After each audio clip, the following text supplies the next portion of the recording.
A mensagem hoje, o título dela é, dando continuidade a Eclesiastes, o título dela é Uma Vida Investida Gera Lucros para a Eternidade.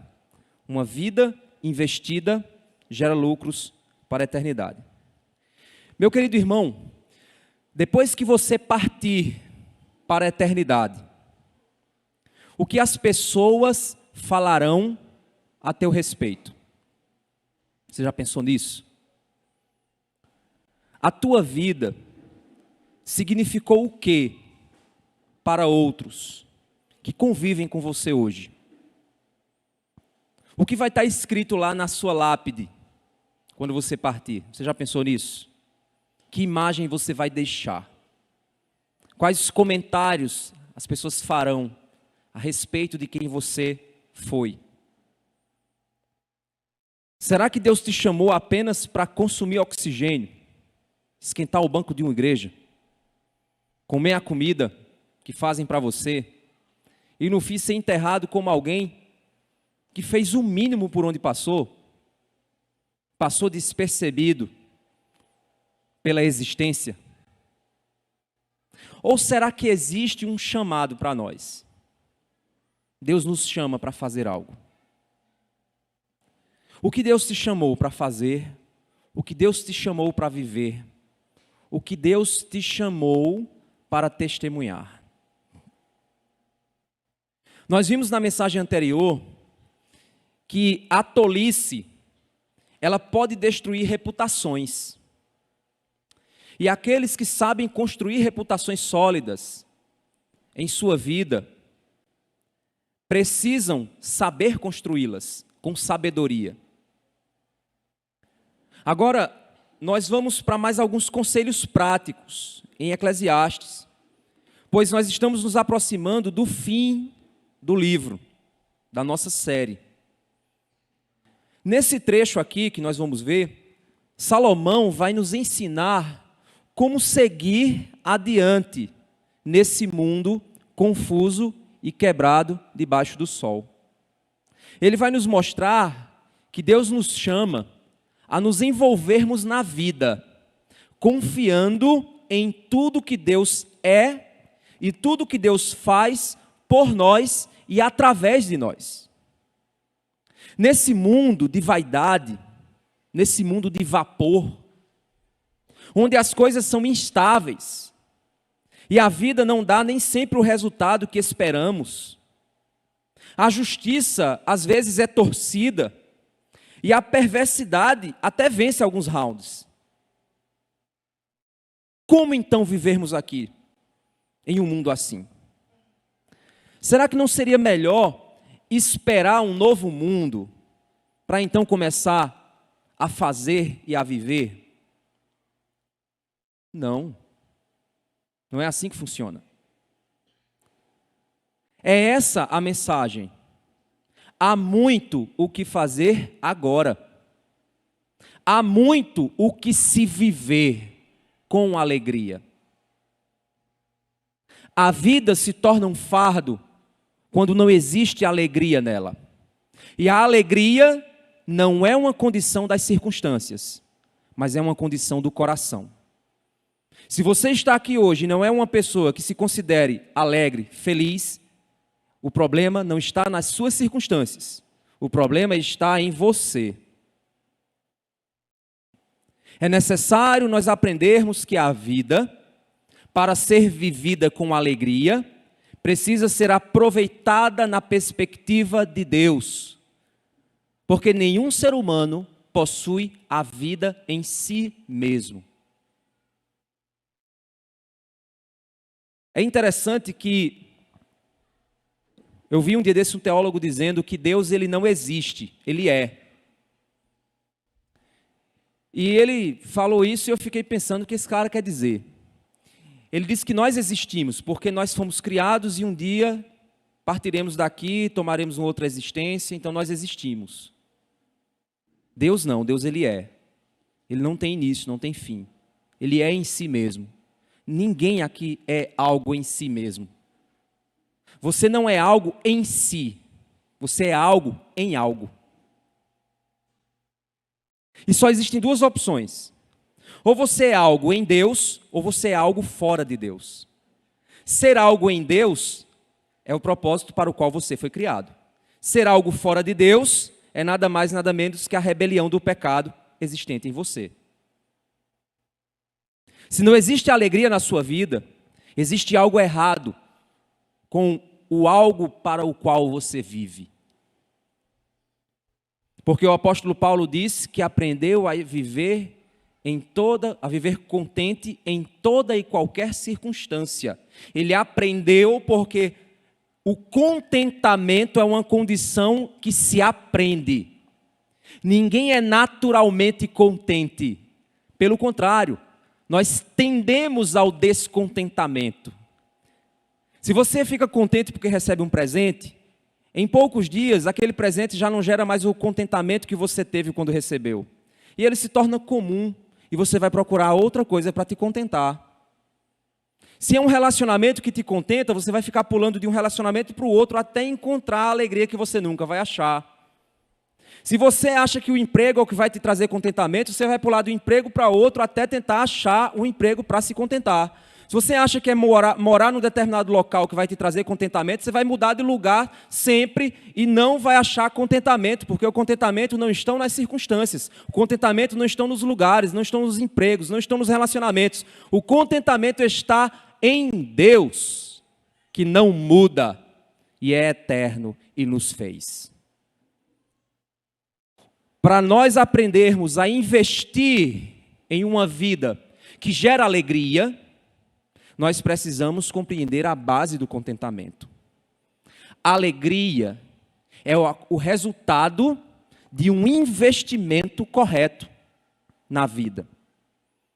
Aqueles que passam sua vida investindo no propósito e na vontade de Deus, se alegram a cada ano que passa, porque olham para trás e veem que aquilo que eles investiram em Deus gerou resultados eternos.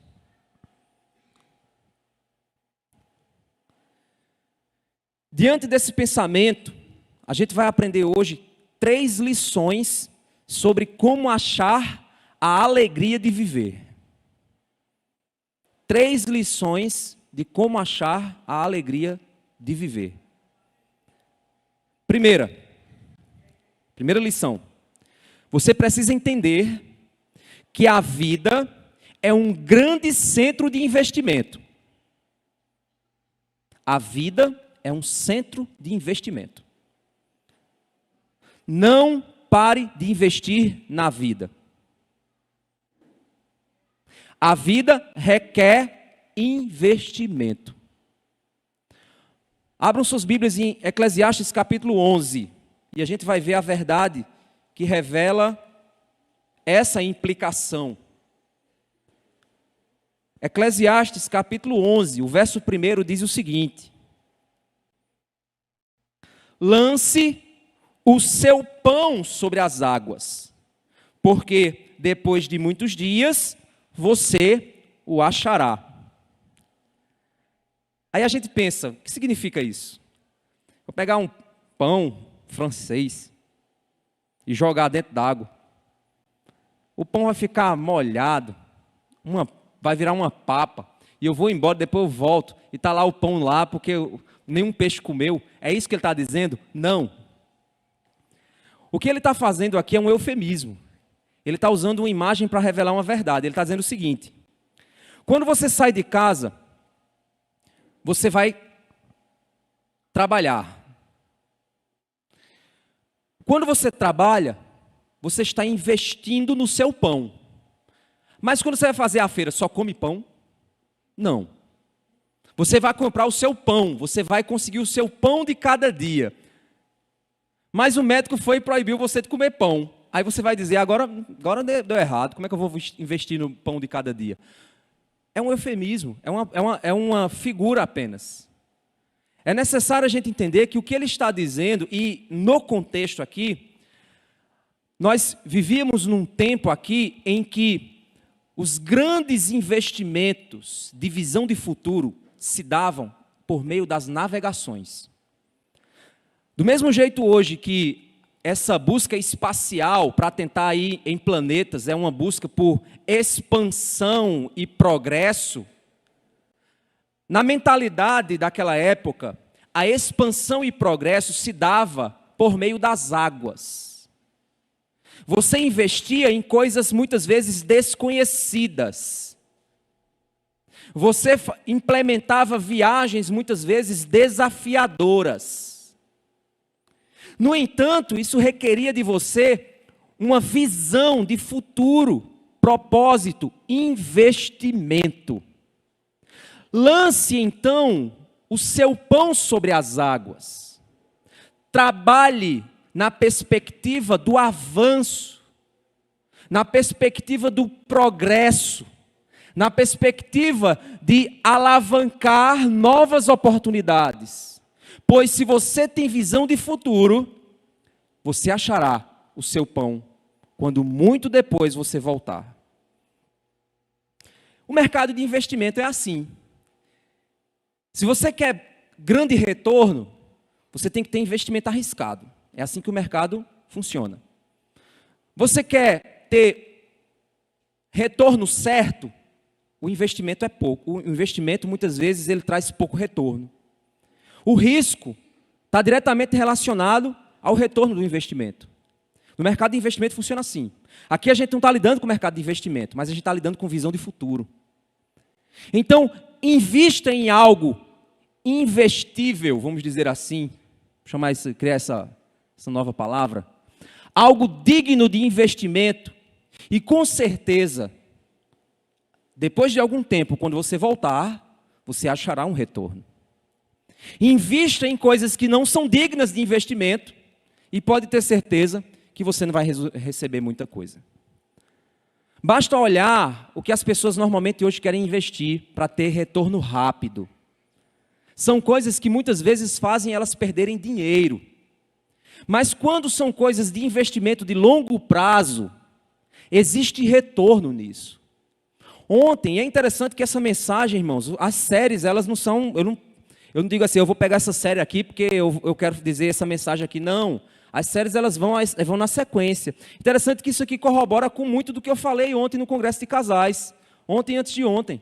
Família é um investimento de longo prazo. Eu falei aqui para os casais que família é um investimento de longo prazo. Você jovem não acha que você vai entrar num relacionamento para ter retorno rápido, para ter alegrias rápidas. Você vai ter alegrias que vão sendo construídas e vão se tornando mais profundas com o passar do tempo.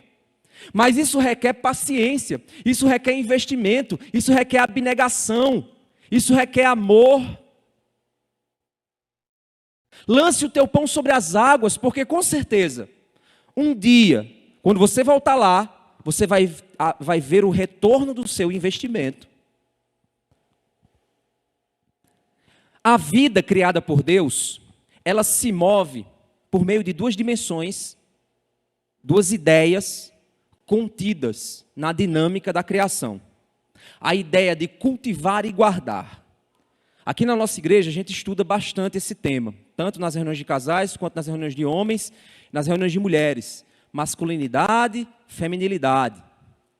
Nas reuniões de casais nós estamos entendendo qual é a função dos homens, das mulheres, qual é o chamado da família, tudo isso a gente tem aprendido aqui na igreja em todos esses anos que eu tenho trabalhado com vocês. Então a ideia de cultivar e guardar para muitos aqui já vai estar muito batida, mas eu vou falar mais uma vez o que significa. Cultivar e guardar significa dizer que Deus criou a terra para ser desenvolvida. Deus criou o planeta Terra com potencial armazenado. Deus criou diversidade de cores, sabores, possibilidades. Dentro dos limites criacionais, Deus criou uma terra rica. Uma terra de potencial a ser desenvolvido. E Deus então criou homem e mulher para juntos desenvolverem esse potencial até o limite da vontade e da graça permitida por Deus. Significa dizer, meus irmãos, que se eu deixar a terra do jeito que está, ela não se autodesenvolve. Ela cresce, ela avança, ela se multiplica, mas ela não se autodesenvolve. Desenvolvimento pressupõe crescimento estruturado, direção. Desenvolvimento pressupõe alvo a ser alcançado para um benefício a ser retirado por meio daquele alvo e daquele cultivo que eu estou fazendo. No entanto, uma outra dimensão é a dimensão de guardar, ou seja, todo investimento e todo progresso requer um cuidado de manutenção. É necessário haver uma manutenção naquilo que você está investindo, para que aquilo progrida com segurança e cresça com a direção correta. O grande problema da nossa terra, o grande problema desse mundo, foi o pecado. Porque o que o pecado faz é deformar as direções da criação. É criar sistemas que se levantam contrários ao desenvolvimento. Tanto na decisão humana, ações humanas que refreiam o desenvolvimento por causa de idolatrias. Você vê aí, por exemplo, alguns países da América do Sul, que caíram na idolatria ao governo. O que é que agora eles estão fazendo? Estão vivendo na miséria. O desenvolvimento e o potencial de desenvolvimento daquele país foi para o lixo, porque eles acreditaram em crenças pecaminosas. Então é necessário se guardar moralmente, para que o ser humano decida na direção correta, como também é necessário guardar das condições naturais de uma terra caída. Aquilo que é chamado cardos e abrolhos. Aquilo que é aquele mato chato que você arranca da tua casa, mas o bicho nasce de novo, e você vai lá e arranca de novo, e o bicho nasce de novo. Daquela parede que você pinta e vem um salitre e derruba a parede, e você pinta de novo. Daquele ferrugem que você precisa lixar e pintar, e depois o ferrugem chega de novo. Daquele problema no teu carro, que mesmo você usando direitinho, mas vem a manutenção e a necessidade, o desgaste natural. E outra coisa também da nossa vida, a velhice, que é a consequência natural do pecado no mundo. O envelhecimento e a morte. Doenças e por aí vai. É tão interessante isso que até para você ter qualidade de vida, você precisa hoje desenvolver uma rotina saudável de vida. Fugir das comidas não saudáveis. Buscar uma vida sem sedentarismo. Mas a tendência natural é nós não cuidarmos desse corpo aqui, que Deus chamou para cultivar e guardar também. E tentar sempre o caminho mais fácil. Mas esse corpo aqui precisa também de investimento. Investimento em saúde, em alimentação correta. Investimento em tempo de qualidade em um esporte, já que hoje a gente é sedentário. Não vá falar com o agricultor para ele fazer um esporte que ele vai dizer, para que eu vou ficar num canto correndo assim, em círculos? Que negócio mais inútil para mim. O agricultor está lá fazendo exercício o tempo todo. Tem um menino aqui que trabalha na construção civil, vai dizer, vai para uma academia, vai dizer, para que eu vivo na academia direto? E você, dona de casa, que diz assim, minha academia é minha casa. Não, não funciona não, viu? Procure qualquer especialista na área de esporte, você sabe que ele vai dizer que trabalhos domésticos não é exercício físico, não tem nada a ver. E hoje você joga roupa numa máquina e ela faz lá, e você diz, lavei as roupas, você não lavou, a máquina lavou. E aí vem uma série de fatores, né? Há muitos anos atrás, quando você vivia lá na agricultura, lá os nossos pais e avós, o almoço começava a ser feito às 5 horas da manhã. A senhorinha levantava, mais as filhas, ia lá no chiqueiro, pegava a galinha, matava a galinha, tratava a galinha, ajeitava a galinha, o outro ia lá, aquecer o fogão de lenha, pegar a madeira que já foi cortada, aquecer o fogão, levar aquele... Ou seja, era um dia inteiro. Eles malhavam para ter o direito de comer. Trabalhavam para ter o direito de comer. Hoje, a gente quer almoçar de meio-dia, quando é 11h30, a gente diz, se eu pegar um miojo ali, eu estou sem tempo. Essa é a nossa realidade. Então, o mundo criado por Deus requer que você saia do lugar. Por isso que a Bíblia condena e chama preguiça de pecado. Porque a preguiça é um suicídio. Preguiça é um suicídio lento e cruel com você e com todos os que dependem de você. É um suicídio lento. Porque o preguiçoso, ele fica com 40 anos dentro da casa dos pais.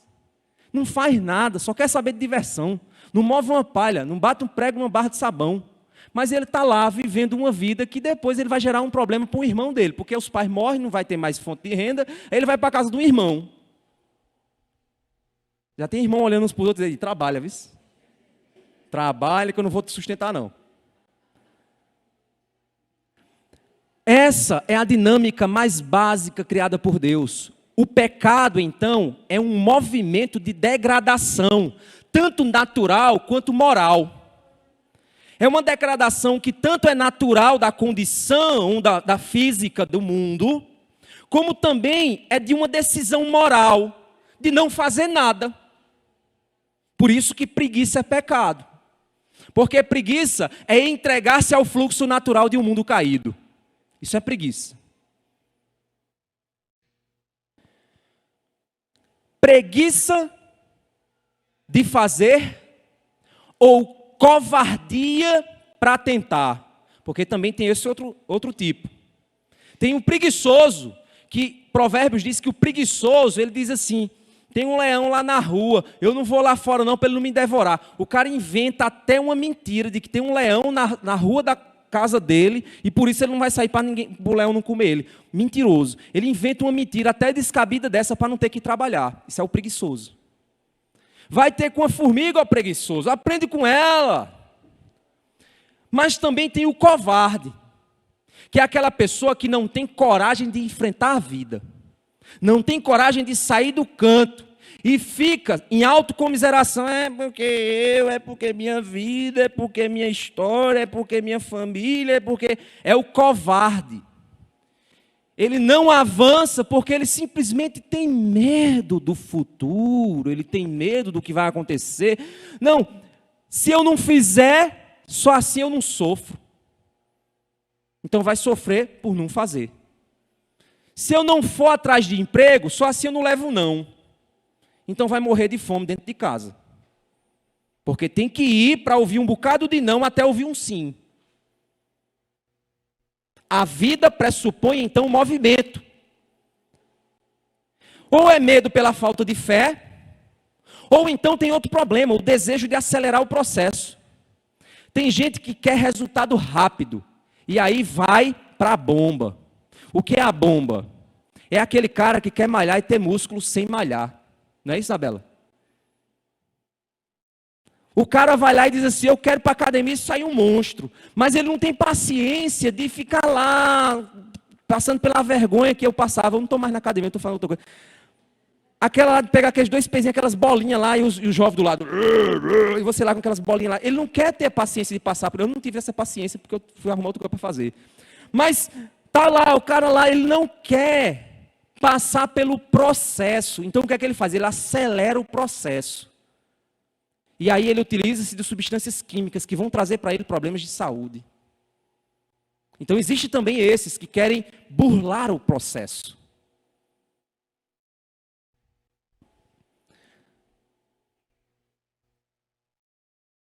Nós precisamos investir para que a vida avance. A vida pressupõe investimento. E por isso, então, eu preciso investir dinheiro para que eu possa ter retorno. Se eu quero que o reino de Deus tenha retorno, eu preciso investir recursos financeiros para que esse reino venha. Ou você acha que vem um anjo do céu com a mala de dinheiro e diz assim, está aqui a conta de luz. Eu já fiz o Pix, pastor. Não tem isso. A gente não fica coletando água da chuva para vocês beberem. Tudo isso requer investimento. Para que você possa estar sentado aqui, os ventiladores, a energia, a compra do ventilador, o pagamento da luz, a compra da cadeira, todo esse investimento precisa acontecer. Não só para ter, mas para manter. É necessário investimento. Na sua casa, da mesma maneira. Para o seu crescimento, da mesma maneira, é necessário investir recursos financeiros para que a coisa aconteça. Então, se você for um amarrado, não vai sair do lugar. Sua vida vai permanecer do mesmo jeito, só se degradando. Porque se você investir, você avança. Se você investir, você mantém. Mas se você não investir, a coisa não fica parada, ela se degrada. Se você não fizer nada, o movimento de degradação vai acontecer. Só é olhar a goteira de casa. É um negócio chato. Você tira, aí você diz, resolvi, nunca mais terei goteira na minha casa. Quando menos espera, aparece outra. Você diz, amigo, pelo amor de Deus. Deixa eu explicar para você por que aparece goteira. Por causa do processo de aquecimento e resfriamento que ocorre no dia. Aquece, aí a telha vai, se dilata. Resfria de noite, a telha volta. Só que ela não combina com a outra, que tem que voltar na mesma direção.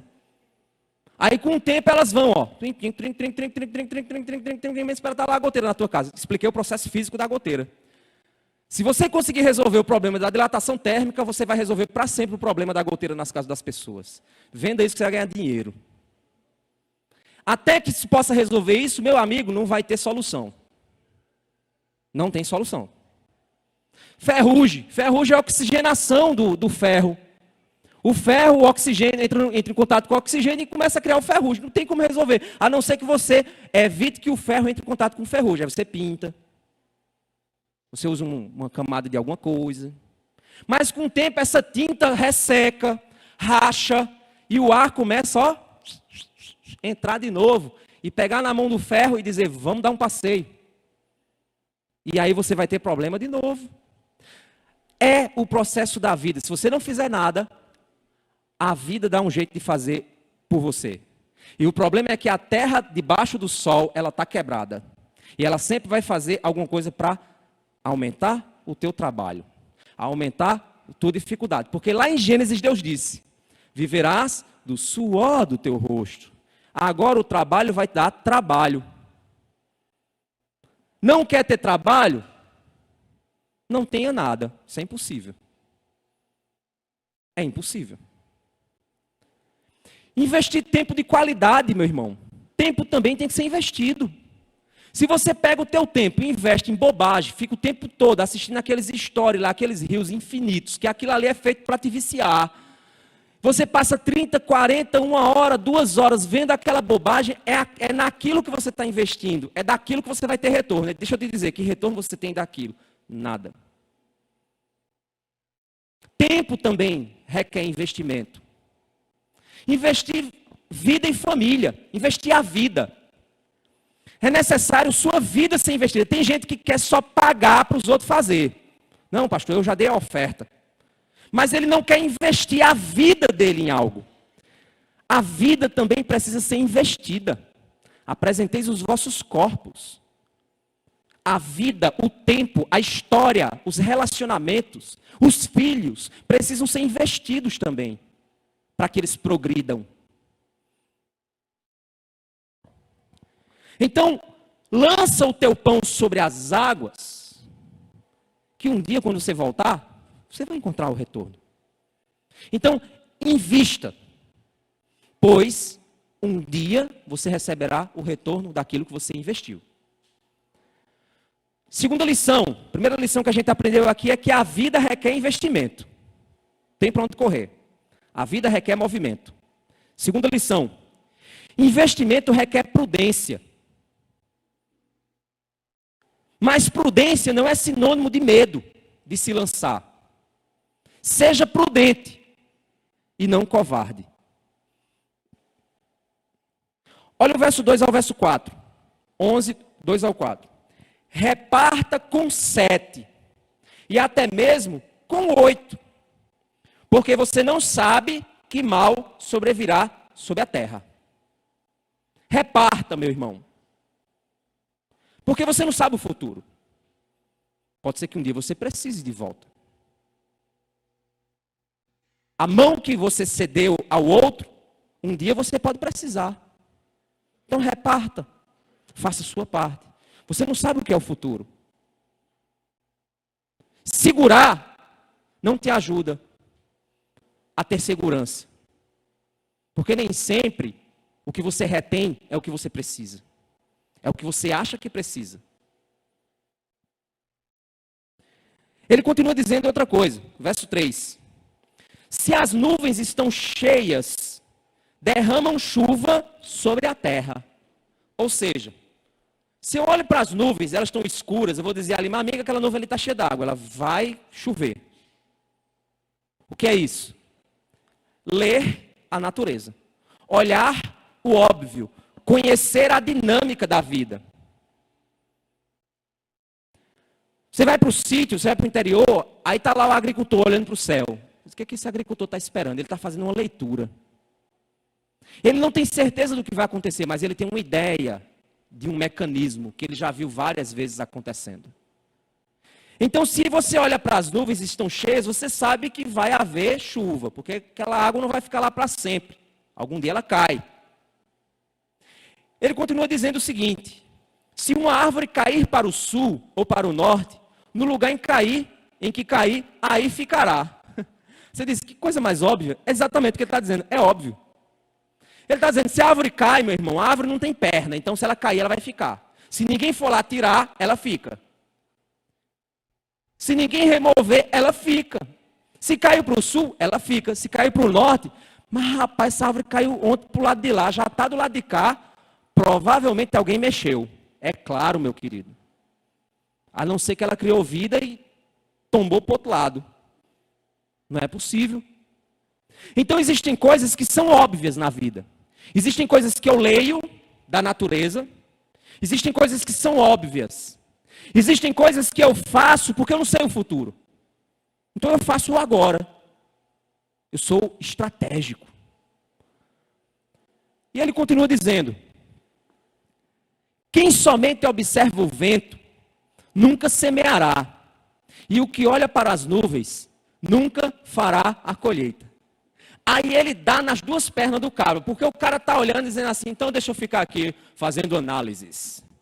Porque o vento, as previsões políticas, econômicas, sociais, porque a economia mundial vai acontecer não sei o quê, porque as chuvas e a natureza e tal. Ou seja, o cara vive só de análise. Ele está dizendo, quem vive só de análise não faz nada. Quem vive só de plano não faz nada. Você já viu gente sonhadora? Você deve conhecer uma pessoa sonhadora. É a pessoa mais sem futuro do mundo. O sonhador é aquele cara que vive cheio de ideia, mas nenhuma ideia sai do papel. Nenhuma ideia sai da cabeça dele. Sonha com 200 mil coisas, mas nenhuma delas é feita. Ele só vive planejando e achando como a coisa seria boa se fosse daquele jeito, mas a coisa não acontece. Não se desenvolve.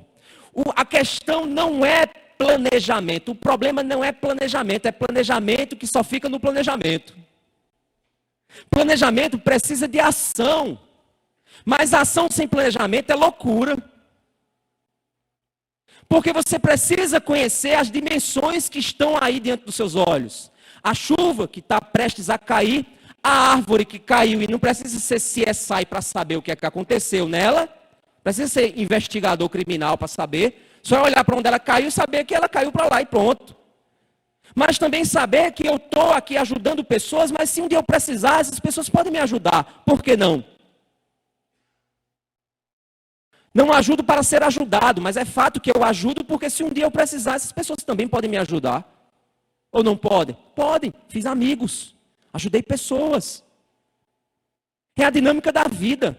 Então agir dentro de um limite da dinâmica é necessário. É prudência, é sabedoria. Então, a nossa fé não requer loucura. A nossa fé não requer irresponsabilidades. A nossa fé requer realidade. Ficar achando que vai vir uma mala de dinheiro do céu para resolver teu problema é viver uma farsa. É viver.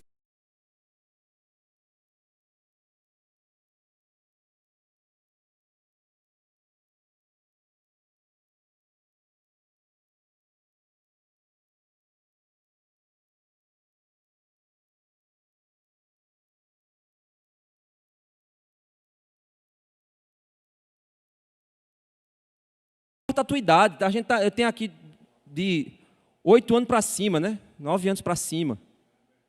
Acho que mais. Hein, Verônica? Pré-adolescente, 9 para cima, né? Não, 10 para cima, né? 8 para cima, pronto, que a gente trouxe para o culto, né? Deixa eu dizer para você, você de 8 anos de idade, o que você está fazendo hoje tem reflexo. Viu, Lázaro? Tem reflexo. Eu dei um aviso prévio a ele, que eu ia chamar. Requer ação. Requer ação. A vida não se desenvolve se você ficar jogando videogame. A única coisa que você vai ter ao jogar videogame é aumentar a conta de luz do teu pai. Mas para o futuro, só teria futuro para você se você fosse o cara que faz o videogame no futuro. Aí, meu amigo, tu ia ganhar dinheiro. O cara que faz o jogo. Aí jogue, meu filho, jogue para você fazer muito jogo bom no futuro. Ganhar dinheiro fazendo jogo. Viciando os outros. Isso é ruim, né? Divertindo os outros, vamos olhar o lado positivo. Meus irmãos, precisamos ter consciência disso. Jovem, você precisa ter consciência disso. Aquilo que você perdeu e que você investiu errado, você perdeu, meu amigo. É aquela ideia lá, perdeu o Playboy. Já era. Não tem mais o que fazer. Você perdeu. Invista. Ah, como eu queria aprender a tocar violão. Comece. Eu acho tão bonito alguém que toca violão. Comece a aprender. Se mova. No lugar de você jogar videogame, vai lá botar um vídeo no YouTube lá, como aprender violão. Tem muita coisa. Ah, como eu queria aprender Libras. Comece. Invista. Requer tempo, requer paciência. A vida é assim.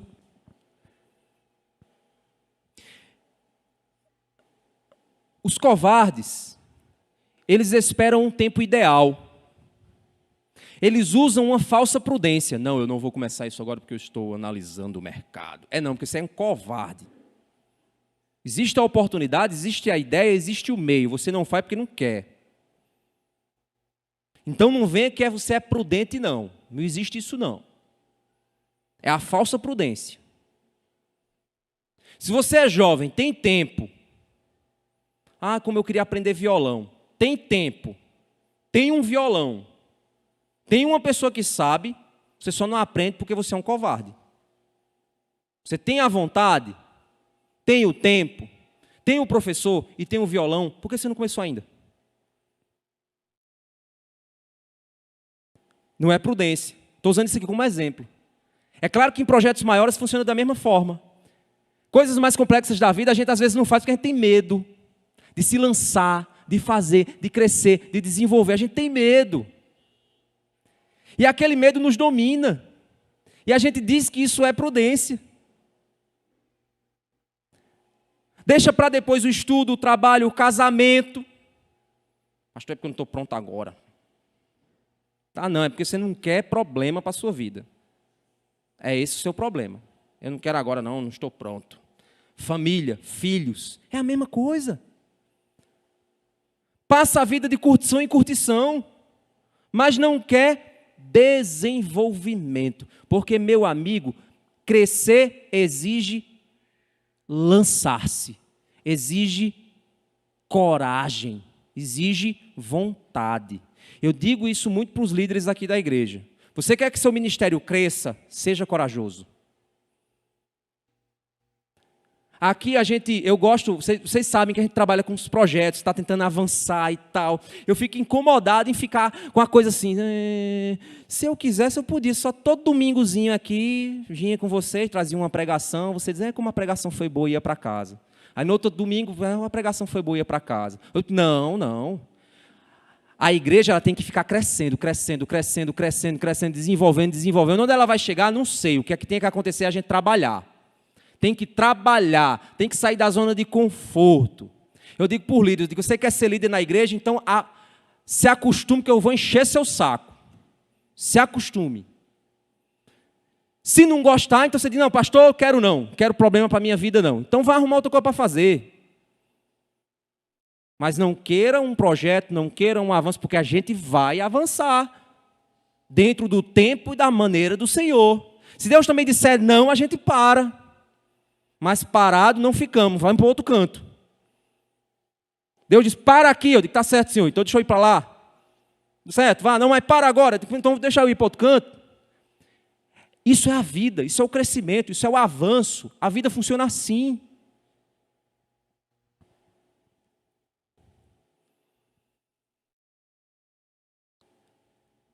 A vida, meus irmãos, não é só consumo, é investimento. Tem pessoas que vivem só para ter o dinheiro, para consumir o dinheiro. Deixa eu dizer uma coisa para você.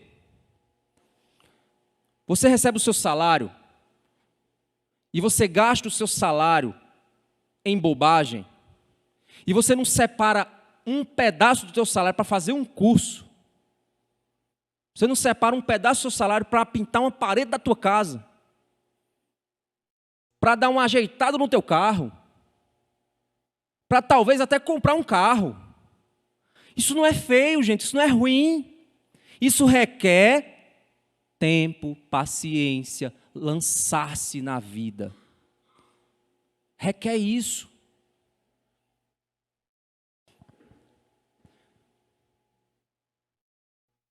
Tempo também é dinheiro, você sabia? Porque tempo é uma moeda que é depositado todo dia para você. Como é que você tem investido o seu tempo? Ou só consumido o seu tempo? O seu tempo é consumido ou ele é aplicado? Essa é a grande diferença. O que você será daqui a 10 anos? Depende do que você está fazendo com os recursos que são dados a você. Você usa os recursos ou você investe os recursos? Se você investe os recursos, daqui a 10 anos você estará melhor do que agora. Mais maduro, mais alegre, com mais histórias para contar. Vai fazer um serviço na tua casa? Precisa fazer o serviço? Preciso. Precisa ampliar? Preciso. Então vai comer ovo. E quando terminar o projeto da tua casa, tu vai olhar para trás e vai dizer, mulher, como a gente comeu ovo, né? Eu já não aguentava mais. A gente tossia e saiu a pena da galinha. Tanto ovo que a gente comeu. História para contar. Luta. Faz parte. Agora você quer sempre viver na vida mansa, não vai sair do lugar. Vai dizer, pastor, eu vim para aqui e estou ouvindo uma palestra motivacional de coach. É o que a Bíblia está dizendo, gente. Você precisa investir sua vida. Isso aqui, se você fosse, poderia ser chamada a teologia da preguiça. O que é preguiça? Por que a Bíblia condena a preguiça? Porque a preguiça simplesmente entrega o mundo às traças.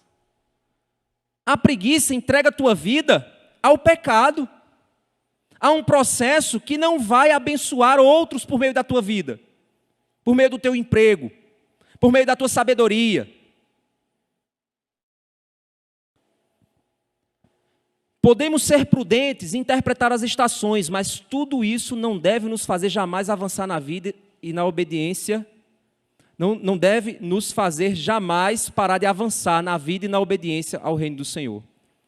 Ser prudente não vai te fazer deixar de avançar, vai te fazer avançar no rumo e no tempo certo. Isso é prudência. A prudência não te para, a prudência te redireciona. A terceira e última lição que a gente aprende, então, com o que Salomão tem nos dito, é que temer ao Senhor é o princípio de um avanço seguro. O primeiro ponto que a gente aprendeu é que a vida requer investimento. Certo? O segundo ponto que a gente aprendeu é que a vida requer investimento prudente e nem covarde. E terceiro, temer a Deus é o princípio de um investimento correto na vida. Mover-se investindo, temendo a Deus, é o que há de melhor para se fazer. Dependa do Senhor. Não se torne arrogante. Porque Deus te levanta, mas Ele também pode puxar teu tapete. Olha o que é que diz o verso 5 e 6. Assim como você não conhece o caminho do vento, nem sabe como se formam os ossos no ventre da mulher grávida, assim também não entende as obras de Deus, que faz todas as coisas. Ou seja, você não conhece como as coisas funcionam como Deus conhece. É isso que ele está querendo dizer. Com a perfeição que Deus conhece, você não conhece. Hoje a gente conhece como é que se forma um bebê, né? Mas naquela época ali não se sabia. Hoje não é que a gente sabe de tudo, a gente fica até impressionado com a complexidade do processo que Deus criou. O fato é que os pensamentos de Deus não são os nossos pensamentos, então nós não nos movemos e o nosso planejamento não garante sucesso. A nossa dependência de Deus, sim, garante chegar onde deve ser chegado, segundo a vontade dEle. O verso 6 ele diz: semeie a sua semente de manhã e à tarde, não fique de braços cruzados, porque você não sabe qual irá prosperar, se esta ou se aquela, ou se ambas serão igualmente boas. Está aqui, Salomão Coach. Plante de manhã, agora de tarde eu vou descansar. Não, plante de tarde também. Você não tem 2 horários para trabalhar? Sabe por quê? Porque você não sabe que você plantou de manhã e à tarde você foi curtir a vida. Mas você precisava colher. Então você precisa ser precavido. Plante ali e plante ali. Pode ser que um não nasça, pode ser que os 2 não nasçam, pode ser que os 2 até cheguem a nascer. Mas plante. Você não sabe o que vai acontecer. Faça o que tem que ser feito. Confie na vontade do Senhor, confie no propósito do Senhor. Levante-se de manhã e vai fazer o seu trabalho e faça o melhor trabalho que você pode fazer. E deixa Deus cuidar dos resultados. Receba o seu salário e pague suas contas. Ore ao Senhor e peça sabedoria. Peça a Ele para lhe ajudar e lhe dar direção. E Deus cuida dos resultados. Faça o que tem que ser feito. Se você ficar olhando para o vento, não vai resolver nada. Você ficar esperando um anjo vir, igual aquele, Senhor, fala comigo, Senhor, fala comigo, Senhor. Aí vem um anjo do céu, aquele meme, né? Vem um anjo do céu com um papel, aí entrega para a pessoa. A pessoa pega o papel e diz: vai ler a Bíblia. Ai, Senhor, faz anos que o Senhor não fala comigo, pastor. Aí eu digo: qual foi a última vez que tu lê essa Bíblia? Deus fala na Bíblia. Espero que Ele esteja falando com você agora. Corrigindo sua perspectiva, mudando o seu pensamento, ajustando o seu coração. Faça tudo, mas lembre-se das suas limitações. Viva uma vida de humildade, de dependência de Deus. Dependência do Senhor. Porque se você depender dEle, você vai achar alegria e viver na simplicidade. Pelo amor de Deus, eu não estou aqui nessa pregação dizendo a você que você vai ser o próximo Silvio Santos, dono de uma emissora. Se eu trabalhar muito, eu vou ser. Não, você pode continuar sendo quem você é pelo resto da vida, mas eu tenho certeza que muita coisa você vai construir. E vai se alegrar. E vai olhar para trás e vai dizer: como é bênção tudo que eu fiz. Tudo que eu pude construir. Tudo que eu pude ter. A vida funciona assim. Mova-se. Vamos fazer uma leitura de uma parábola para você ver que isso não é somente Salomão que diz. Mas quando a gente se volta para o reino de Deus, e aí, Igreja Batista da Graça, eu estou me preparando para fazer um levantamento do número de membros versus o número de pessoas que se envolvem na igreja. A média nacional, eu estou aí para fazer esse levantamento, faz parte do mestrado. A média nacional, a média do Brasil, sabe qual é? 10% das pessoas. 10% dos membros das igrejas, na média, se envolvem na igreja, de verdade. O resto fica só esquentando o banco. E ainda reclamando do pastor e reclamando: eu dei o dízimo e não vi a parede pintada. Pega o pincel e vai pintar, no lugar de ficar reclamando. É interessante, irmãos. Eu vou fazer esse levantamento, eu vou jogar lá no grupo da igreja. Eu não sei como é que vai ser a nossa condição. Mas vocês vão ver que o reino de Deus é do mesmo jeito. Você quer que o seu marido se converta, mas você faz o quê? De que forma você se envolve? De que maneira você testemunha? O quanto você ora? O quanto você faz? Você quer que a igreja avance? O quanto você se envolve nisso? o quanto você se doa, o quanto tempo você investe. Ah, eu quero que a banda cante cada vez melhor, o quanto vocês ensaiam. Ah, eu quero que a música da igreja seja perfeita, o quanto vocês se preparam. Ah, a cantata vai ser uma maravilha, o quanto vocês se preparam para ela. É assim que funciona, a vida requer isso. O reino de Deus requer isso. Então abram suas Bíblias em Mateus capítulo 25.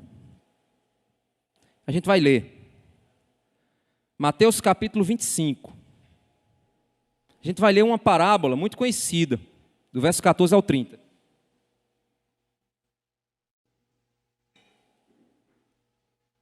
Diz assim, Mateus 25, do 14 ao 30. Pois, ele está falando sobre o reino dos céus. A quem o reino dos céus é semelhante? Aí ele diz o verso 14. Pois será como um homem que, ausentando-se do país, chamou os seus servos e lhes confiou os seus bens. Deu os bens para os servos cuidarem. Certo? A um deu 5 talentos, ou seja, é o equivalente financeiro do bem que aquele pessoa recebeu. Ou seja, é como se o cara tivesse recebido uma casa para cuidar de uma casa, e essa casa equivalia a 5 talentos. Jesus está fazendo aqui uma transformação financeira. Então deu uma casa que custa 150 mil reais para você tomar conta. Ao outro deu um kitnet.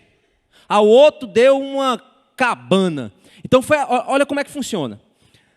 A um deu 5 talentos, a outro deu 2, a outro deu 1, de acordo com a capacidade de cada um deles. E então partiu. Ele não deu acima da capacidade, do potencial que aquele servo tinha para fazer para a glória dele. Então, meu irmão, o que Deus te deu para você cuidar no reino de Deus é equivalente ao teu potencial para o reino.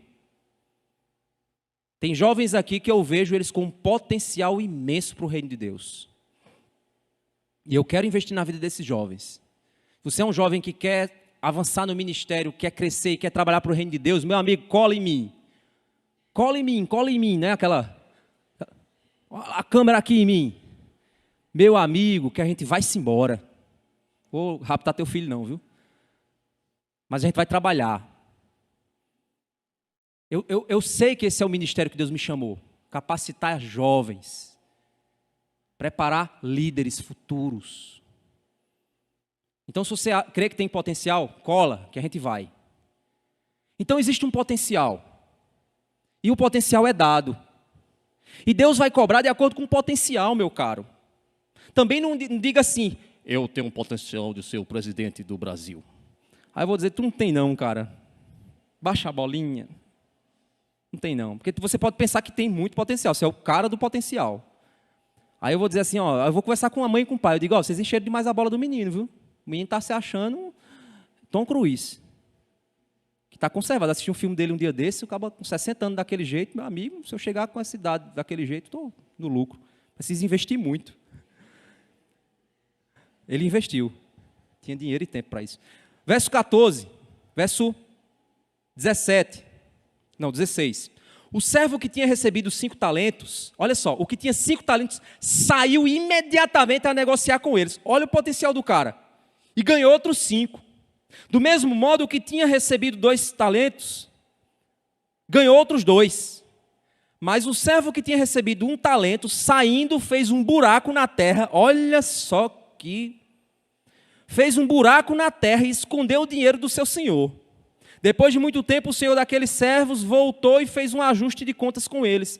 Aproximando-se o que tinha recebido 5 talentos, entregou outros 5, dizendo, o senhor me confiou 5 talentos, e aqui os outros 5 que ganhei. O senhor disse, muito bem, servo bom e fiel. Você foi fiel no pouco, sobre o muito te colocarei. Venha participar da alegria do seu senhor. Alegre-se comigo, pelo que você fez, com a sua vida, com a vida que eu te dei. Alegre-se comigo. Verso 22, aproximando-se também o que tinha recebido 2 talentos, disse, o Senhor me confiou 2 talentos, eis aqui outros 2 que ganhei. Então o Senhor disse, muito bem, servo bom e fiel, você foi fiel no pouco, sobre o muito colocarei. Venha participar da alegria do seu Senhor, venha se alegrar comigo, porque você usou bem a vida que eu te dei.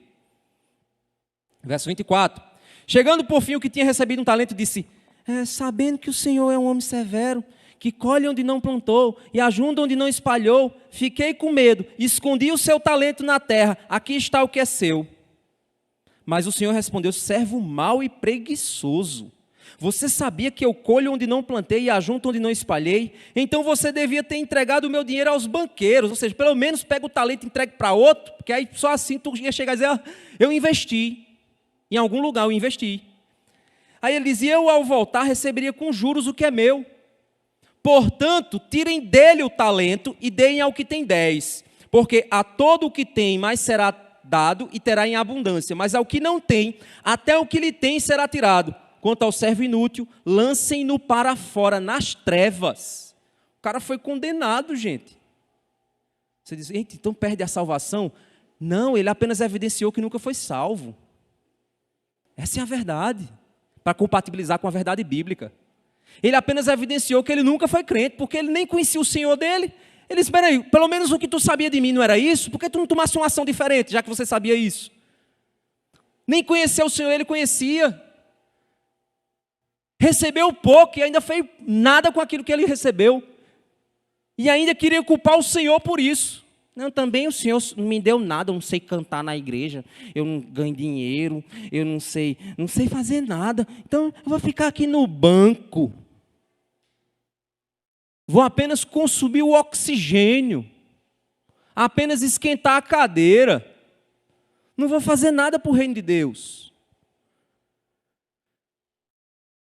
Ali haverá choro e ranger de dentes. É inferno que ele está falando. Condenação. Meus irmãos, essa parábola é muito séria, porque nos evidencia que aqueles que pertencem ao Senhor sempre avançam na fé e no serviço. Pastor, como é que eu sei se alguém é crente? Faz o seguinte, faz um teste. Você conhece um amigo seu, cara, eu me converti. Você foi, cara, que legal, tá, abraça ele. Foi quando? Foi esse ano, eu já me batizei. Você, poxa, dá um abraço nele e tal, e vai embora, tal, cada um vai para seguir sua vida. 10 anos depois encontra aquele cara. Como é que ele está? Do mesmo jeito? Não é crente, não. Ele não é. Porque, com certeza, uma vez um pastor falou isso e foi uma polêmica imensa. Mas tem um fundo de verdade, gente. Existe uma missão na África, que ela chegou numa determinada comunidade, e uma comunidade recebeu muito bem essa missão. Essa mesma missão foi para outra comunidade, e a comunidade botou eles para correr.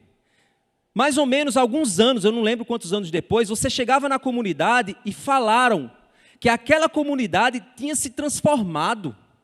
As pessoas tinham prosperado mais. Não é evangelho da prosperidade, é porque elas mudaram de vida. É aquela história do cara que toma uma cachaça, gasta o dinheiro todinho na farra, aí vira crente.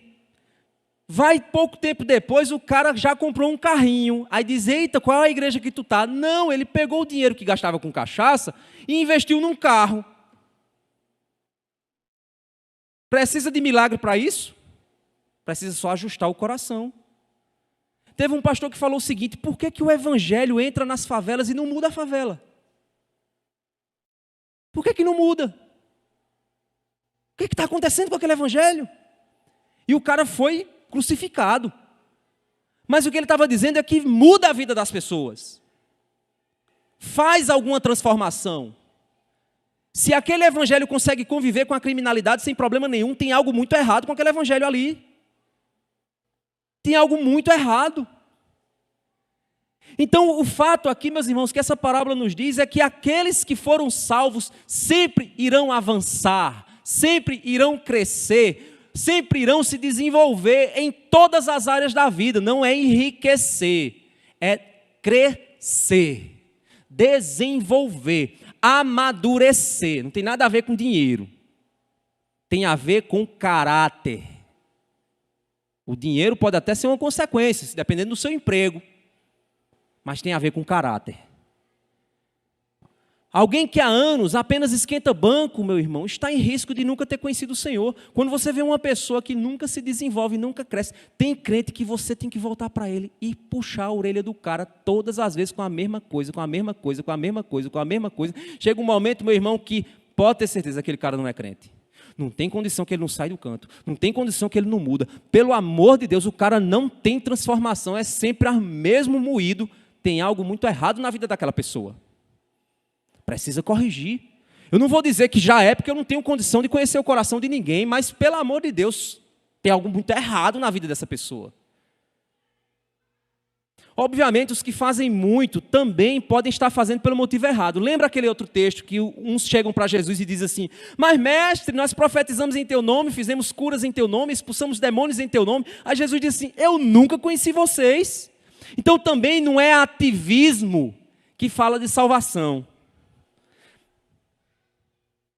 mas é serviço ao Senhor, com um coração voltado para o Senhor, com os talentos recebidos do Senhor. João 15, do verso 5 ao 8, Jesus diz assim, João 15, do 5 ao 8, eu sou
Quando o Senhor Jesus chamou meu coração, não fez um convite descuidado ou impensado, não quis apenas ser